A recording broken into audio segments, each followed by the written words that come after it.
Stop using church intimidation, control and manipulation. Jezebel and all them spirits fall back, not trying to hear it. Go with Jesus, walk in peace. On your pew can sit that beast that we're fighting in the world. I'm that JC Supergirl, Jesus Christ, belt of truth, arm of God, I'm slaying you. Power of the word, two-edged sword. MC Heaven rocks for her Lord. Thought they crept in unaware, didn't see the gatekeeper standing right there, not getting down with your tactics, undoctrinal practice. Hello, everyone. Shalawam Ahthah, which means peace and blessings. Welcome again to the Crystal Jones Show. It's the show that's all about life's balance. And I am your talk show host, Crystal Jones. And I want to welcome you to the show, all of you. If it's your first time, share the information that you receive. This show is all about life's balance. Let me give you my contact information. All right. My contact information where you can, see my videos and things like that. First of all, I'm going to tell you about my television show. It has a new weekly air date. The time and channel is Saturdays from 7 p.m. to 8 p.m. on BronxNet.tv, channel 951 and 2137. I'm on the Inspire channel. You can go to BronxNet.tv and hit the Watch Now button, and you could catch me at 951/2137. Also on, Fios, you can catch me as well, and Spectrum, I think it is. Also on YouTube and Facebook, the Crystal Jones TV show. You could subscribe to my YouTube channel. Okay, like and share my videos from YouTube and from my Facebook channel so that others can see it as well. All right. Also, you can catch me on Instagram at The Crystal Jones Show. And you can write to me always at thecrystaljoneshow@gmail.com. And my new platform is HebrewConnect.tv. You could go on there and see me as well. Okay, so we're going to get right to things. We're going to go to In the News first. And you all know I've been talking about Simone Biles, how people were just really hating on the poor girl because, she had issues that she had to deal with, and your health comes first. So I applauded her for, stepping down out of some of the events for the Olympics. How silly would it be for her to be trying to twist up in the air and all of that kind of stuff, and she's not, feeling well? That doesn't make sense. So I was surprised at the selfishness of the people, just so that they could be, home cheering her on while she's not feeling well emotionally or physically. So what we found out is that she had something that they call the twisties, where the brain disconnects from, because you gotta have a lot of thought process to do the things that she does, because she is the top gymnast in the world. There's nobody better than her. All right. She's the top gymnast. So that means that they have to do special rules to even judge the stunts that she does, because nobody else can do the twist that she does. You see her body. You understand what I'm saying?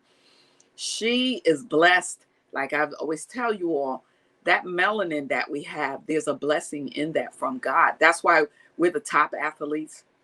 I saw a white commentator today talking about how the top athletes are the Black people, the Black, Americans, the ones who were shipped here from over in Africa, who originally came from Israel. All right. We are the Hebrew Israelites. We're the bloodline Hebrews. And we have that special melanin because we were the first people on the earth. We were made from the 7 layers of the dirt. You can even ask white historians. They know that. That's why our DNA is stronger. That's why we're the dominant. We have the dominant genes. All the other nations and races come from us. That's what they call the Eve gene. Does that make us better than everybody? No. I'm just saying. So this woman, Simone Biles, she has that Eve gene in her. So she's able to do things that other gymnasts probably will never even be able to do. You know what I mean? They have to really work, they really have to have some type of training or whatever to get that, because this is God given to this girl. So now she won the bronze. She, competed. She went into the last, I believe, the balance beam. She was able to participate in that, but she would have won it had she been on, really on her A game. But I applaud her for stepping back for a while and then, coming back in, because she also said that during the Olympics, her aunt had died. So give her a break. What are you doing? Are you even doing anything, where you could criticize this woman? She has like 27 or more gold medals. What do you have? What gives you the right to criticize this woman because she backed up because of her health? Like, get a life, get real, right? Simone, God bless you. We here at the Crystal Jones Show, we applaud you. God bless you, sis. And I was telling the people that on her uniform, she has on her shoulder, one of her uniforms says Elohim, he creates. She knows that the Most High created her and gave her that gift. So shout out to you, Simone. Girl, I'm proud of you. Okay. So the next thing that we are going to go to, we have I love the Black Excellist list. And today we're going to be looking at Black artists, 20 Black artists. Architects, I'm sorry, not artists. 20 Black architects that people don't even know about. Like I think I told you all, I heard a gentleman, and, he was white. He was saying that they made everything. And I was saying, wow, how deceived he is. He doesn't know that the Black people that came here created most of what's in here in America. And like I say, even white historians, white people will tell you that they know. All right. The architects, the White House was designed, the White House, the Capitol, all of that stuff was designed by Benjamin Banneker, black man. Okay. And we built the White House and the Capitol. Come on now. This is crazy. We were brought here to do these things. We were brought here specifically to build this country. But of course they wanted to keep us enslaved, but that didn't work out, right? So we're going to look at the 20 Black architects on the Black Excellist list. So let's take a look at that.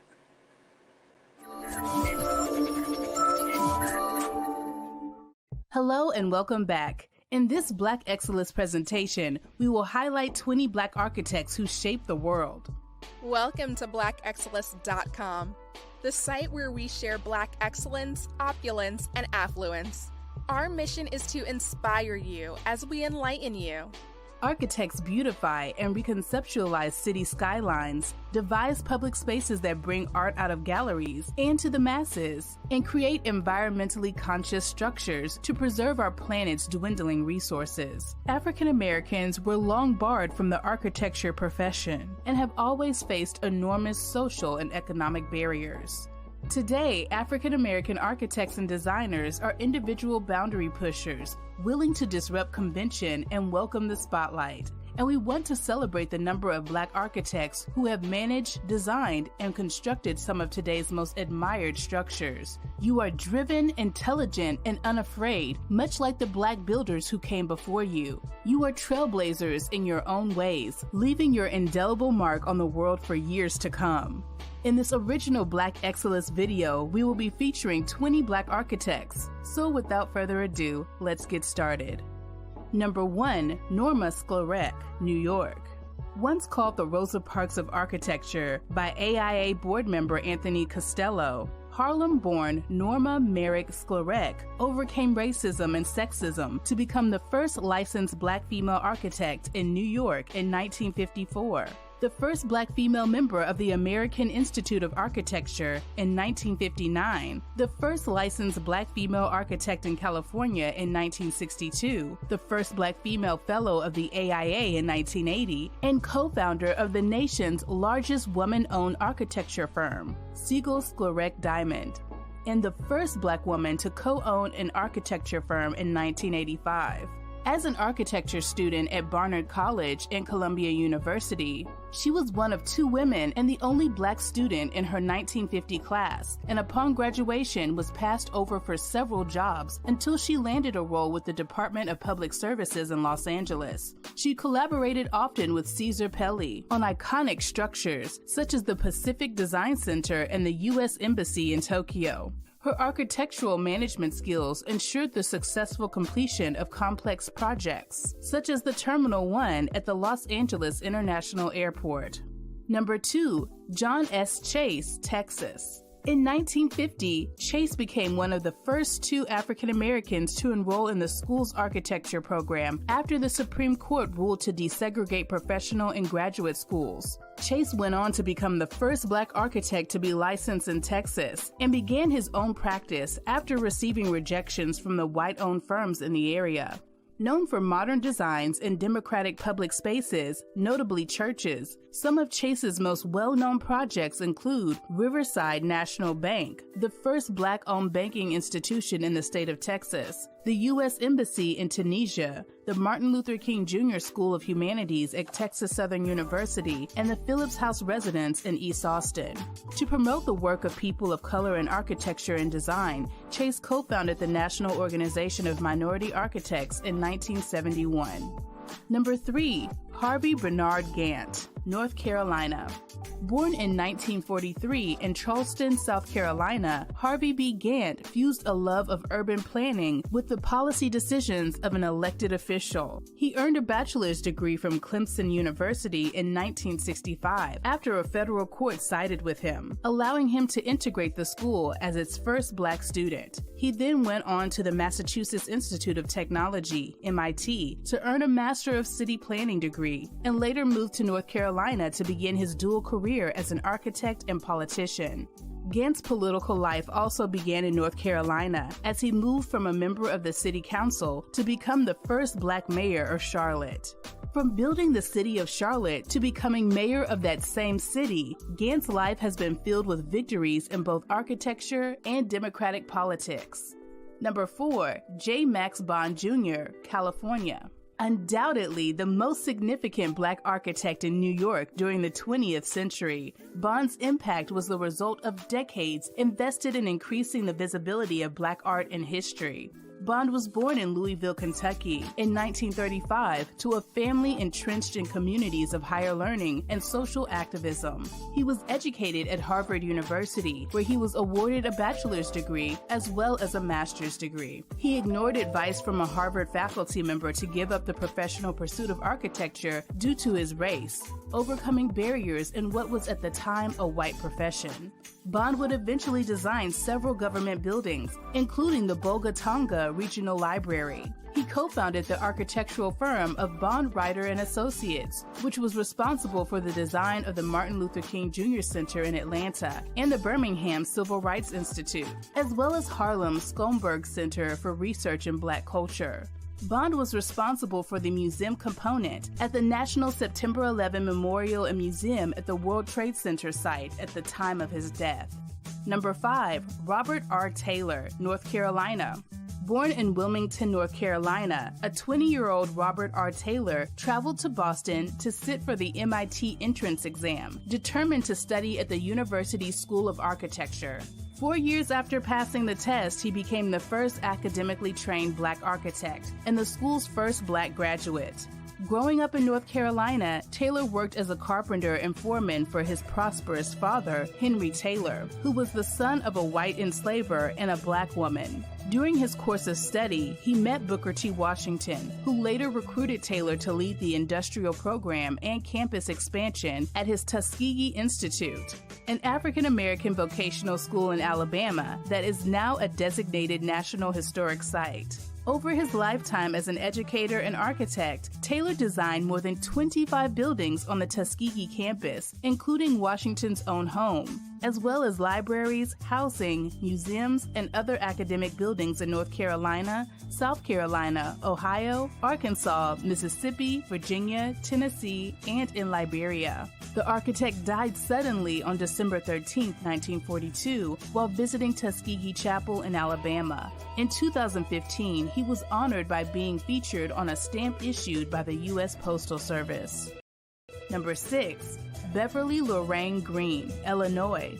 At 27 years old, architect, engineer, and urban planner Beverly Lorraine Green became the first Black female architect licensed in the United States. In Illinois in 1942, she started her practice in Chicago with the Chicago Housing Authority. However, when racial prejudice caused her to be often passed over for projects and ignored by the media, she moved to New York City to work, ironically on the Stuyvesant Town Housing Project. In 1945, it did not allow African Americans to live in its apartments. She would go on to push past further barriers, working with some of the most well-known international modernists on iconic structures, with Edward Durrell Stone on the Sarah Lawrence College Arts Complex and Marcel Breuer on the UNESCO headquarters in Paris. In her final project, she designed several buildings for New York University, but died before she saw their completion.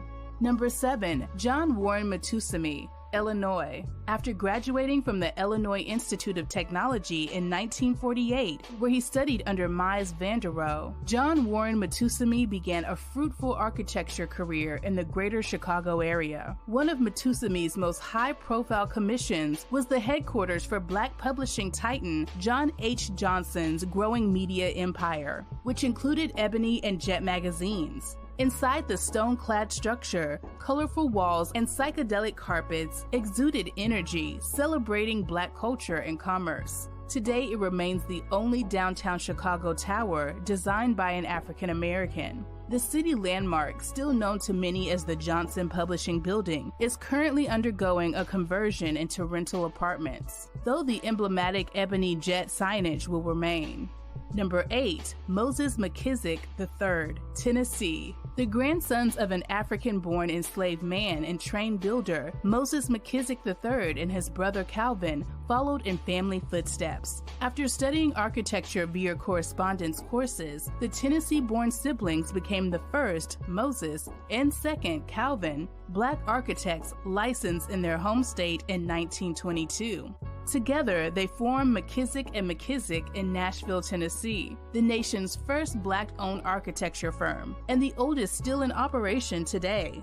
At first, most of the firm's projects were churches or church-based. However, in 1942, they won a multi-million-dollar federal contract to design the Tuskegee Army Airfield, the largest project that had been awarded to a Black-owned firm to that date. Today, the family-owned firm is known for its design and construction management, recently for the National Museum of African American History and Culture and the Dr. Martin Luther King Jr. Memorial, both in Washington, D.C. Number 9. Walter T. Bailey, Illinois.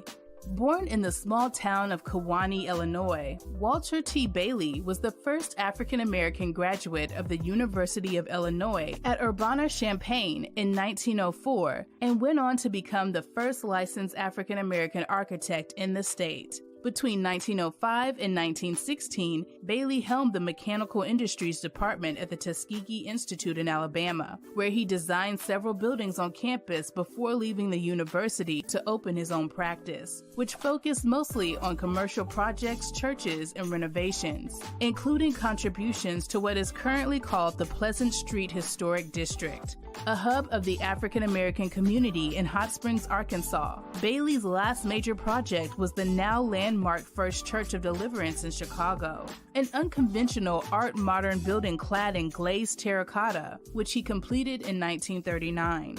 Number 10. Vertner Woodson Tandy, New Jersey. For Lexington, Kentucky-born Vertner Woodson Tandy, design ran in the family. His father was a respected mason whose firm built his hometown courthouse, among other prominent structures. After attending the Chandler School and the Tuskegee Institute, Tandy matriculated into Cornell to study architecture, where he was a founding member of the nation's oldest African-American fraternity, Alpha Phi Alpha Fraternity. He would soon become the first Black architect registered in New York State, where his landmark structures include the 1910 St. Philip's Episcopal Church in Harlem, the first Black Episcopal church in New York, and the second in the United States, which he designed with his firm partner, George Washington Foster, the first Black architect registered in New Jersey. Okay, so you see that we even have some Black female women, Black females too, that are great architects, so as well as definitely the Black male, being great architects as well. So you see, all of this nonsense that they tell you about your culture is a lie. So, this is why I bring this out, this Black excellence, so that you'll know who we are, what we do, where we came from. When we were in our homeland, we were successful and all of that too. We had our trials and tribulations like everybody else, finally got put out of the land of Israel and fled to other areas of Africa. That's how come they mix us in and call us African Americans, colored people, all of this kind of stuff. No, we're Israelites. Israelites were Black people. All right. The bloodline Israelites. The people you see there today are converted. They're basically from Germany and different areas like that. All right. So now the next thing that we're going to see is that our people also own banks. There are 20 Black-owned banks that we're going to take a look at, and we will come back and talk a little bit about that. Okay, let's go to that video.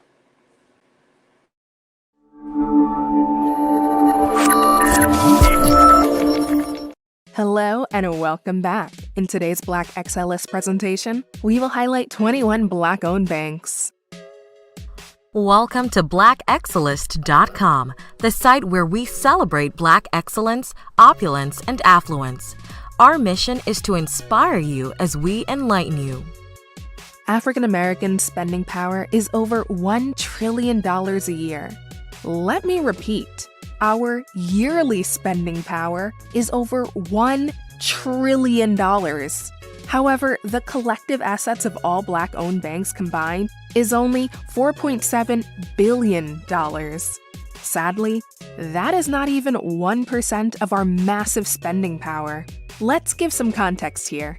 As a result of an increase in education in Black-owned businesses, Black incomes have grown significantly. But unfortunately, our consumer spending has grown at the same rate. The truth is, our money is in our cars, our homes, our clothes, and other consumer goods. And to a large degree, we are supporting companies and brands that don't necessarily support us. And this includes banks. This should come as no surprise. Banks that undervalue Black consumers are less likely to invest in Black-owned businesses and Black communities. And thus, the #BankBlack revolution began. The #BankBlack social media campaign made strides not only in revolutionizing how we bank, but also how we think. The movement inspired thousands of African Americans across the country to transfer or deposit millions of dollars into Black-owned banks. These are banks that will invest in urban communities, employ African Americans, support Black businesses, and inspire Black home ownership. This is a very proud moment for our culture as we are taking small, but significant, steps towards building Black power through Black wealth. In this original Black Excellist video, we will be featuring 21 Black-owned banks. So without further ado, let's get started. Al-America Bank. This bank provides a unique banking experience for underserved communities. Their staff of experienced bankers is committed to providing quality and personalized service, offering a full array of banking services from deposit accounts to loans. Broadway Federal Bank. This bank aims to serve the real estate business and financial needs in underserved urban communities. They especially aim to meet the needs of minority consumers who want to take out conventional loans. Carver State Bank.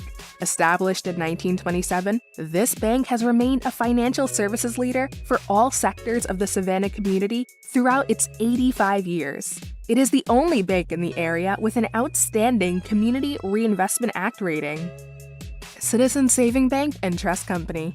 This was the first minority-owned bank in the state of Tennessee. It encourages frugality and systematic savings among African Americans to secure the safekeeping and proper investment of such savings, and to set in motion business enterprise. Citizens Trust Bank. Since their beginning in 1921, this Atlanta-based bank has responded to market shifts by expanding their electronic platform while still providing the personal touch service that makes them unique to their customers. Thanks to the #BankBlack social media campaign in July 2016, more than 8,000 new accounts were opened at their branch in just 1 week. City National Bank. Primarily based in Newark, New Jersey, with branch locations in Harlem and Brooklyn, NYC, this bank plays a pivotal role in strengthening urban communities. It is a forward-thinking financial institution whose mission is to build economic strength and improve the quality of life within urban communities by providing the highest quality financial services, including low-cost business loans. Columbia Savings and Loan Association. This is the oldest Black-owned financial institution in the state of Wisconsin, and they have been serving commercial and individual accounts to urban customers since 1924. They offer checking accounts, consumer, and business loans. Commonwealth National Bank. This bank believes that your business is unique, and so your bank should be too. They offer free online banking with no minimum daily balance required, and a variety of business accounts designed to help you maximize your banking experience. First Independence Bank. Based in Detroit, this bank was established in the 1970s to serve the financial needs of the urban community, its businesses, and its citizens. They say that no line of financial services is beyond their charter as long as they are serving the financial needs of businesses and families in the Black community. Harbor Bank of Maryland. Opening its doors in 1982, this bank primarily serves the Baltimore metropolitan area and offers checking, savings, time deposits, credit cards, debit cards, commercial real estate, personal, home improvement, automobile, and other installment and term loans. We welcome your comments, thoughts, and insights. Feel free to comment below. Illinois Service Federal Bank. This bank aims to be a viable, growing community development financial services institution, responding innovatively to their primarily underserved and minority constituency with superb customer service. Industrial Bank. This bank has delivered essential banking and financial services since 1934 that have contributed greatly to the growth and development of the local Black community. Liberty Bank. This bank has a sincere focus on service, integrity, and a sincere interest in community and business development. Over the past 4 decades, they have also expanded to more than 18 branches in 7 states, including Louisiana, Kansas, Mississippi, Michigan, Missouri, Alabama, and Illinois. Mechanics and Farmers Bank. Founded in 1907, this bank is the second oldest minority-owned bank in the United States. They have branches in Winston-Salem, Durham, Raleigh, Greensboro, and Charlotte, and most of their deposits are recycled back into urban communities. Metro Bank. This bank works to provide opportunity where before there was none. Whether it is their involvement in a multi-million-dollar project or a startup business loan to an entrepreneur providing a much-needed service in an underserved neighborhood. One United Bank. This is the first Black internet bank and the largest Black-owned bank in the country. They were awarded the highest Bank Enterprise Award by the U.S. Department of Treasury for their community development lending efforts. They are also a designated community development financial institution. South Carolina Community Bank. This bank offers a select range of high-priority personalized products and services to traditionally underserved communities, including small to medium-sized businesses. Tri-State Bank of Memphis. This community bank has proudly served the urban community for over 65 years and have a history of leadership, concern, and commitment. This is the largest minority-owned and managed commercial bank in Tennessee. Since its inception, the bank has donated thousands of dollars to scholarships and community efforts. United Bank of Philadelphia. This bank is committed to keeping all deposits in the Black community and stands on a platform of unity, inclusivity, and opportunity. They offer affordable banking services to individuals, families, small businesses, and nonprofit organizations. United National Bank of Houston. This bank creates opportunities to help people and businesses grow and enhance the quality of life. They do that through services that respect customers' time by making banking easier. They are also committed to offering financial and banking products that are competitive to some of the larger institutions.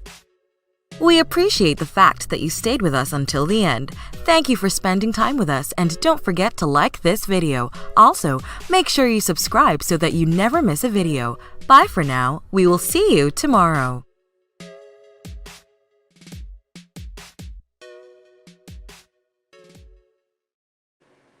Okay, so we saw now these Black-owned banks. So get in on it. Find one of those banks in your area and get in that bank, because you see that things are shifting and changing. Everybody's going to be going back to their culture and their people. We have got to get back to our culture and our people. So find one of these banks in your area, get in on it. Okay. Remember, things are shifting and changing. You see what's going on with the stock market and all of these different things that are shifting and changing. And as far as we're going to have to come together, because you see switcheroo starting to come, in our midst. And who's going to be most affected by it is our people. So we must unite and come together. Our dollar should go through our community at least 10 times. At least 10 times. We need to keep our dollars in our community. Now, I know I'm not saying that you will never do business with other groups, but we need to get more where we're not dependent on these other groups. We need to have our own communities of our own finances, banks, and all of that businesses. Let's get it going, because like I said, what's coming is they're going to try to clamp down on us and play it off like they're not. But this is what's going on. So be watchful, be mindful. Read your Bible, know what's going on. There's a lot going on. You have to pay attention so that we're not caught out there. All right. Okay. So now the next thing we're going to go to is our missing youth. And the first person that we have is Miss Dakota Washington.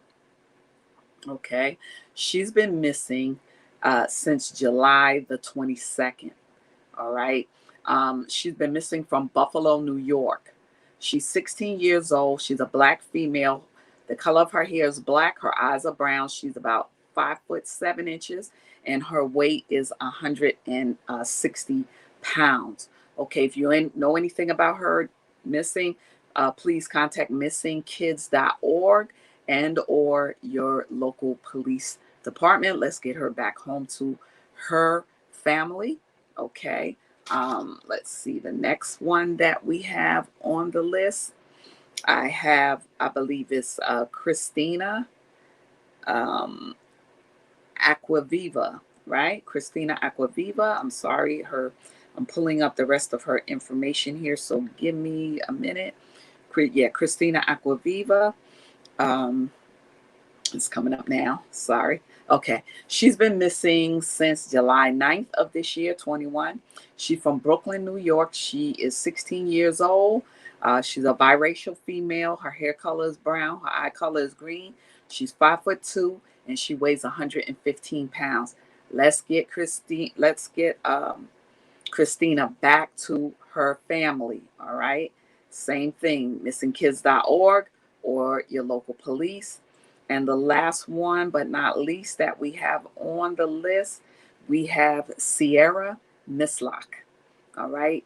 Sierra has been missing since July 27th of 21 from Poughkeepsie, New York. She's 18 years old. She's a white female. She has blonde hair and blue eyes. She's 5'2", and she weighs 223 pounds. Let's get her back to her family. All right. Now, the next thing that we're going to have is today our spotlight is going to be on a Hebrew Black king. His name is King James. I know you're surprised because they always told you that King James was a white man. He wasn't. This was a Black Scottish nobleman. He was a king over different areas in Europe. At one time, the Blacks ruled Europe for about 700 years. They call it the Dark Ages. So King James was the one who pulled together with scholars, and they wrote, which is the most famous book in the world, is the King James Bible. So as much as people say, oh, I don't believe in God and all of this, why is it still the #1 Bible in the world? Okay, so let's watch the video on King James. King James, the first of England, who authorized the translation of the now famous King James Bible, was considered by many to be one of the greatest, if not the greatest monarchs that England had ever seen. Through his wisdom and determination, he united the warring tribes of Scotland into a unified nation, and then joining England and Scotland to form the foundation for what is now known as the British Empire. At a time when only the churches of England possessed the Bible in English, King James' desire was that the common people should have the Bible in their native tongue. Thus, in 1603, King James called 54 of history's most learned men together to accomplish this great task. At a time when the leaders of the world wished to keep their subjects in spiritual ignorance, King James offered his subjects the greatest gift that he could give them, their own copy of the Word of the Most High in English. James, who was fluent in Latin, Greek, and French, and schooled in Italian and Spanish, even wrote a tract entitled Counterblast to Tobacco, which was written to help prevent the use of tobacco in England.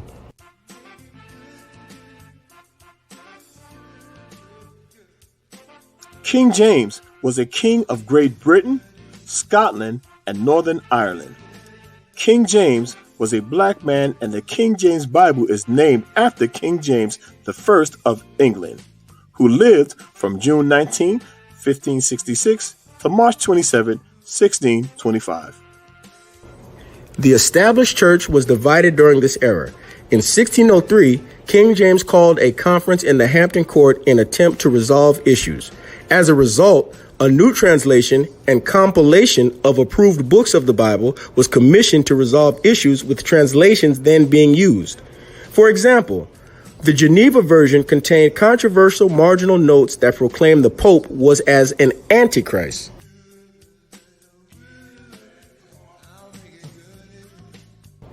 The leaders of the church desired a Bible for the people, with scriptural references only for word clarification or cross-references. King James approved 54 scholars to work on the translation, and 47 worked in 6 groups at 3 locations for 7 years, comparing to previous English translations such as the Geneva Bible and text in the original languages. The new translation was published in 1611 and called the Authorized Version because it was authorized to be read in the churches. It later became known as the King James Version. King James was the first to succeed in perfecting the English translation of the Bible. He successfully distributed around the world. King James gathered Hebrew, Aramaic, and Greek scholars who were also well-versed in the English language. Many among these scholars were black. Medieval Hebrew had been widely used by the Moors, along with Arabic, because a large portion of the Moors were Israelites. The blacks of Scotland had Ethiopian Hebrew ancestry, and they shared the same history of the Hebrew monarchs of Ethiopia. King James himself could trace his ancestry to the tribe of Judah.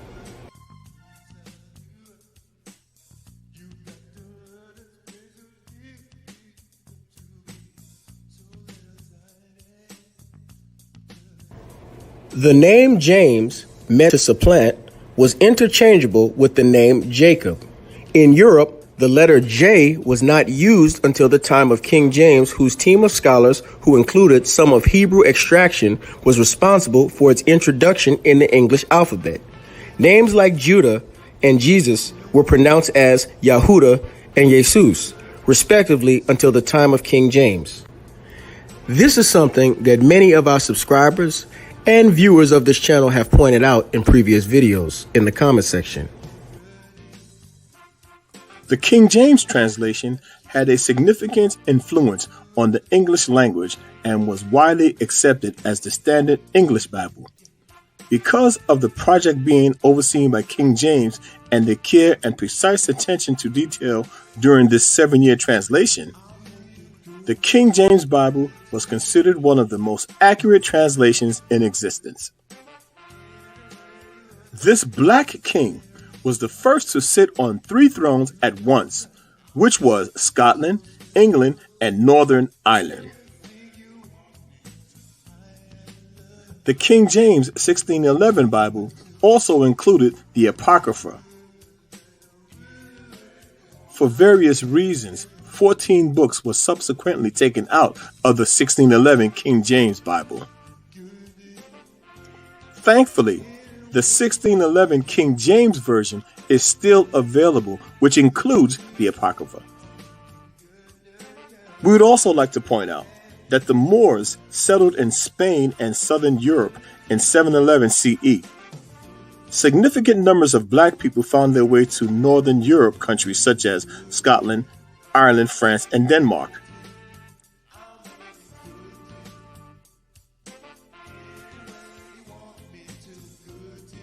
Since the beginning of the first millennium, the nations of Scotland and Ireland had a significant number of blacks who in Scotland wielded political power as the kings and rulers. This is a little known fact in black history.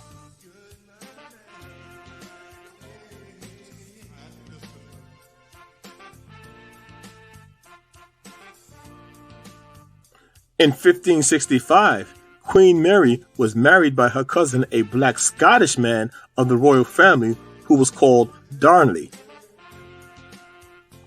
Darnley was killed in 1567, but he had left the queen a male heir of her own lineage.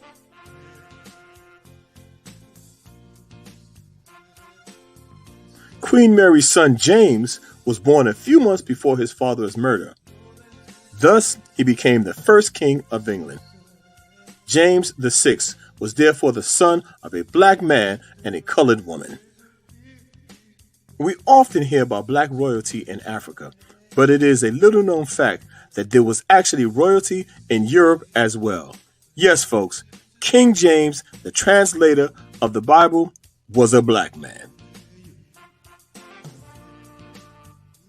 Let me say, one of the translators of the Bible. As you know, the Bible has been translated many, many times, but the most popular version in use in America for many years has been the King James Version. His actual version was the King James 1611, which included the Apocrypha.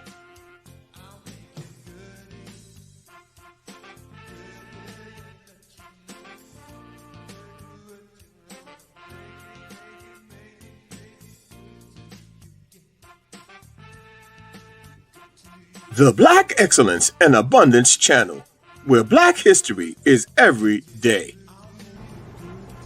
Please remember to like, comment, share, and subscribe. And remember, thou art rich. Okay, so you see, that was another lie that they told us, right? Because this was to keep us in bondage and thinking, of course, that we were dumb people and that we were swinging on trees and all that kind of stuff in Africa. By the way, Israel is in Northeast Africa. Okay, so you know all of this stuff is a lie. King James definitely was black. He was from the tribe of Judah. So he's from the line of David. All right. So wake up, people. We know now who we are. We're definitely the original bloodline Jews. So you see that King James, he, saw what was coming. So he wanted our people to know, since we were being scattered all over the earth. If you read Deuteronomy, the 28th chapter, that's us. No white group could ever be that group of people. That's us. Okay, so he saw that we were being scattered, as the Lord has said, because our people didn't obey. So we can't blame anybody else for that. Our people messed up. That's why we got kicked out of the land. But that's still our land that we will eventually return to when Christ returns. But King James saw what was going on, so he wanted to put together the Bible with the scholars, and it included the apocryphal books, the books that sometime I read to you from, Enoch, Jasher, the book of Maccabees. So King James, put together those books, the apocryphal books and all of that a lot of our people never even heard of these books. The book of Enoch, Jasher, Jubilees, Maccabees, they don't even know about these. So that's what King James did. Thank God he did that for us, so that we could go back and have a reference to finally look to one day and say, okay, we've been duped. This is not who we are. We're not these people that they called the N-word, or, every couple of years they keep changing our name, colored, this, that, and the other. No, we are Hebrew Israelites. All right. So the next thing that we're going to cover today is our health and wellness tips. Health and wellness. Take age appropriate vitamins. All right. If you're not a child, so you shouldn't be taking Flintstones vitamins. Don't do that. Go in and do your research as far as what you should be taking, because each age range that you go into, you're going to need more of something. You may, if you're in your 50s, you may need more, you may need more iron or more calcium. So you're going to need those supplements to help you out, because most of us don't eat as healthy as we should. I mean, I've been getting back to naturals and things like that. So thank God that, my health has improved. But, you still want to have those supplements to help you out too, where you may be, like I said, you may be lacking on iron, especially women of all ages. A lot of time we lack iron. So maybe a couple of times a month, you need to take an iron pill. Also calcium. As you get older, your calcium, you need to be taking supplements for that. Whatever different things that that you need to take that supplements for it, and read up on age appropriate vitamins for you and start taking those vitamins.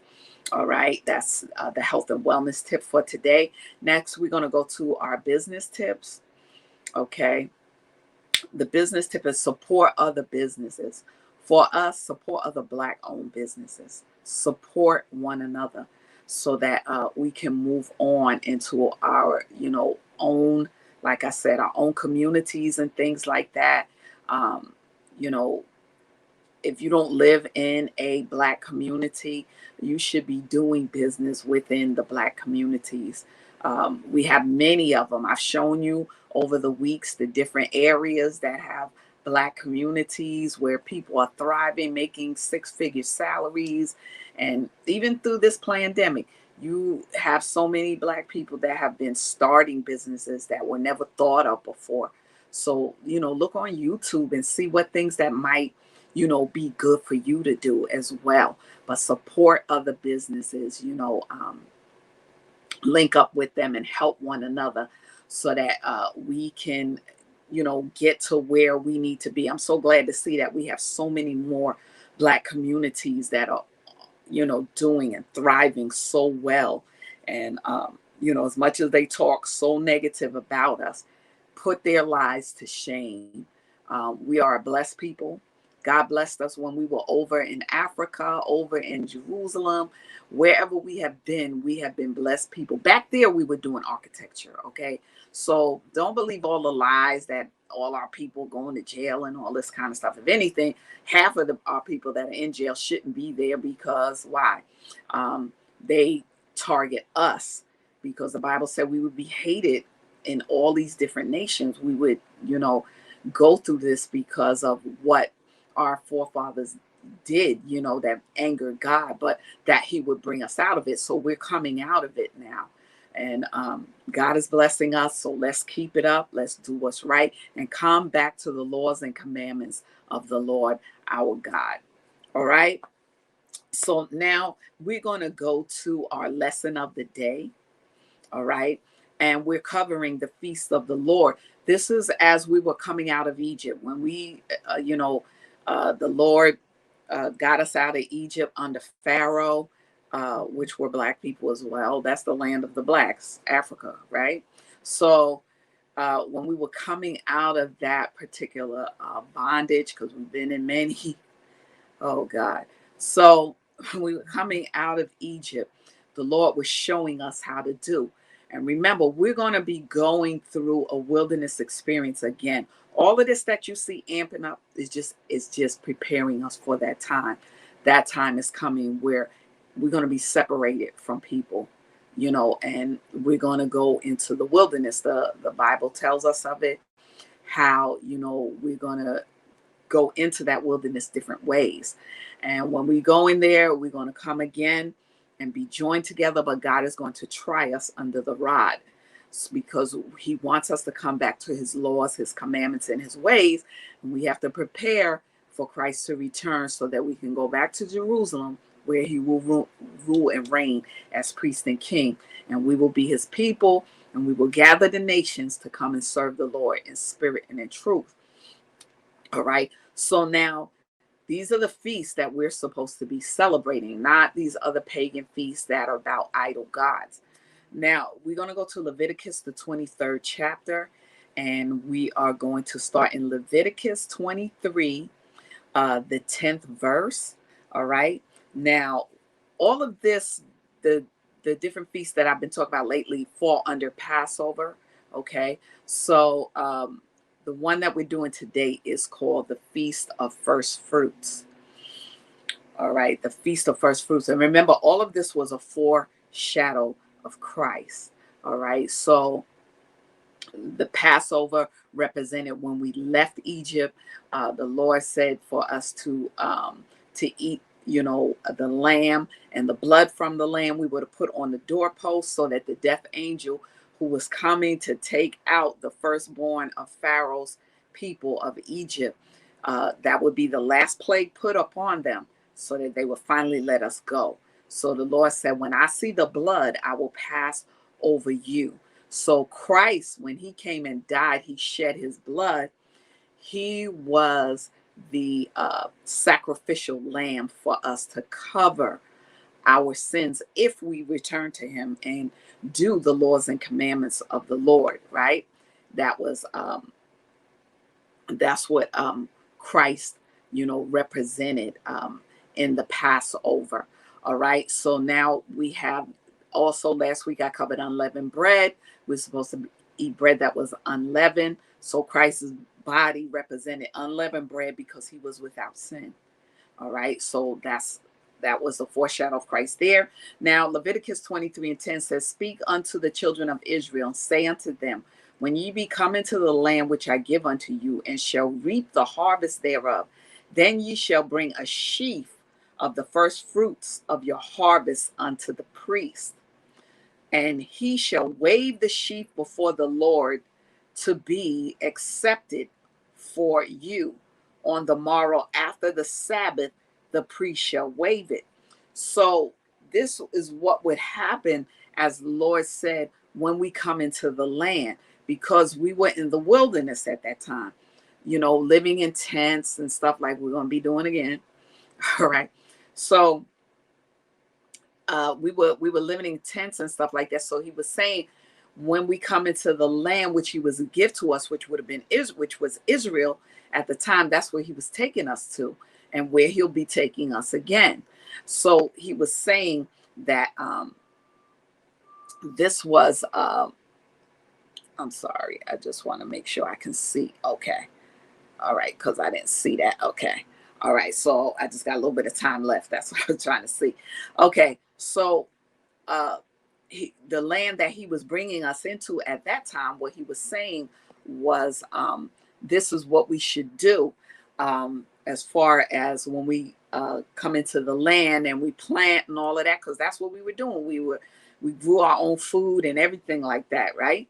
So when we come into the land, and shall reap the harvest of the land, that we will bring a sheaf of the first fruits. So the first fruits that came into the land, the priest was going to wave that as a wave offering to the Lord, like a sacrifice. Like, thank you, Lord.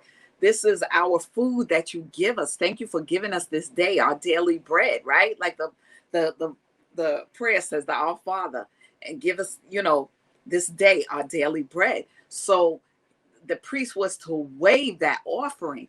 So Christ was the first fruits because he rose from the grave, all right, during that time of Passover. He was the first fruits of that particular feast. Christ was the sacrificial lamb. He was without sin. And when he died, remember, he rose again from the dead. And then he was offered up finally on high, because when he rose from the grave, he stayed in the earth and he did different things He took the keys of death and hell from Satan, and he, because he had to go to the Father to present himself and put the blood on the heavenly tables up there, and to atone for us. So then he was in the earth for a couple of, for a time being, but then he finally ascended. Remember, Christ was killed, he died, he rose, but he also ascended. So when he ascended, he was offered up as the first fruits from the dead. Okay, Christ came to raise us back to life from the dead. We were dead in trespasses and sin, right? But Christ came to raise us back to where we originally were, what we were supposed to do. Because remember, we messed up first really through Adam. And then after Adam, remember, the earth got crazy again and there was a flood, and Noah and his 3 sons survived, with their wives and, the animals that were in the ark. Ham, Shem, and Japheth. And I've told you, we are Shemites. Shemites are Black people. They always were Black people. So even though you hear other people saying they're Semites or whatever, they're not bloodline. They're not bloodline Jews. They are converted Jews, and they had to convert because of what, was going on in that area that time, Khazaria, Germany, and those different places. They had to make a choice. But we were born into this. We are bloodline Jews. So even though they call you Black Americans, colored people, Negroes, all of this kind of stuff, no, we are Shemites. We are we're Jew. Shemites were always Black. All right. And if you read the different books that I told you about, even white historians will tell you Jews are Black people. And even some of the rabbis are now admitting to the fact that the bloodline Jews are the Black Americans, and we're from the 12 tribes. So you have the Dominicans, the Indians that were here before they claimed Christopher Columbus found this place. No, they were Hebrew Israelites here then. They had a tribe of Gad. That's the North American Indians. All right. So we look different now because, we've been spread to the 4 corners of the earth. All right. So I'll go through the tribes again with you so that you know who we are. Do we hate white people? No, we don't. We just know who we are now. So we're stopping with the lies and believing that nonsense. And we're going on because we're preparing for the soon return of Christ. So thank you all for tuning into the Crystal Jones Show. We look forward to seeing you. Like I said, I have a new day and time. Saturdays from 7 to 8 p.m. You could view me. You could go to bronxnet.tv, and you could check me out, channel 951, 2137, also Facebook and YouTube. Go to my YouTube channel, subscribe, share, like my videos. Also, you could catch me at Instagram at The Crystal Jones Show. Write to me at thecrystaljoneshow@gmail.com. And my new platform, HebrewConnect.tv. And I have another one as well, but I'll bring that to you next week. I forgot to put it on there. All right, I'm at Patreon, so you can see me there as well. God bless you. God keep you and me is my prayer. Shalawam, peace and blessings. You stay balanced. God bless you. Do trees tell each other stories? I'm sorry. I'm afraid I don't know that. Hey, why don't we go find out? Listen.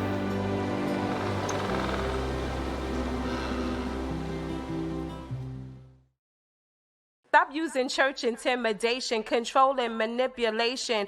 Jezebel and all them spirits fall back, not trying to hear it. Go with Jesus, walk in peace. On your pew can sit that beast that we're fighting in the world. I'm that JC Supergirl, Jesus Christ, belt of truth, arm of God, I'm slaying you. Power of the word to a sword. MC Heaven rocks for her Lord. Thought they crept in unaware. Didn't see the gatekeeper standing right there. Not getting down with your tactics, undoctrinal practice. Read